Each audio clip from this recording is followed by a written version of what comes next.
We're talking about Until Dawn. This is a sort of horror movie game starring Hayden Panettiere. And I'm pretty sure basically she saw Beyond Two Souls with Ellen Page and then called up her agent and went, hey, Ellen Page has got a video game, where is mine? And you know what? The result is Until Dawn.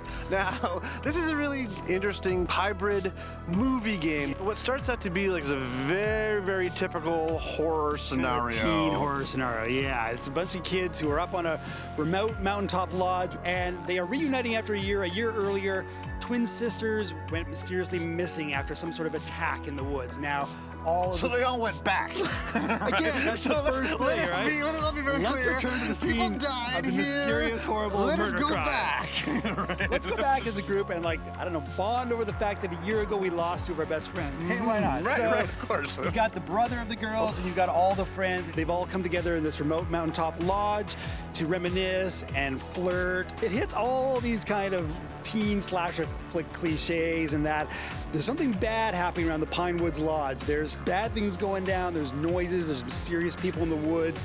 But it's actually told in a way that I found fairly compelling. I got into the story through these, like, characters. All of them are motion captured.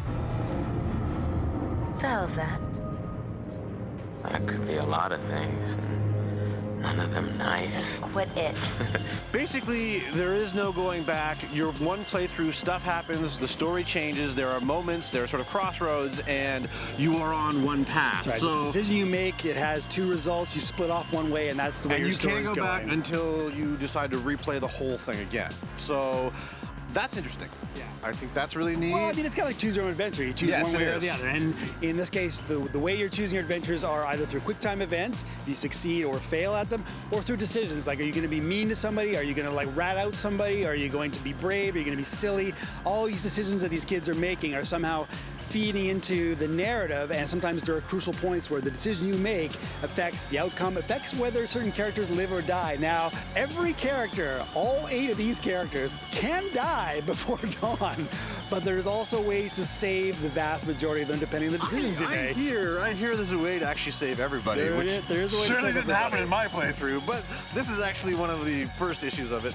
I kind of hated all these people and wanted them to die. But see, that's just it. I liked watching these idiots get into trouble, and I watched watching these sort of stock teen stereotypes do their stereotypical stuff.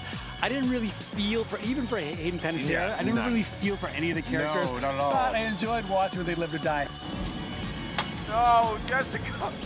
But I gotta say, I was really interested to play through and see how it was going to turn out. I've actually gone back and replayed some of the choices and chapters to save people or to see what would happen.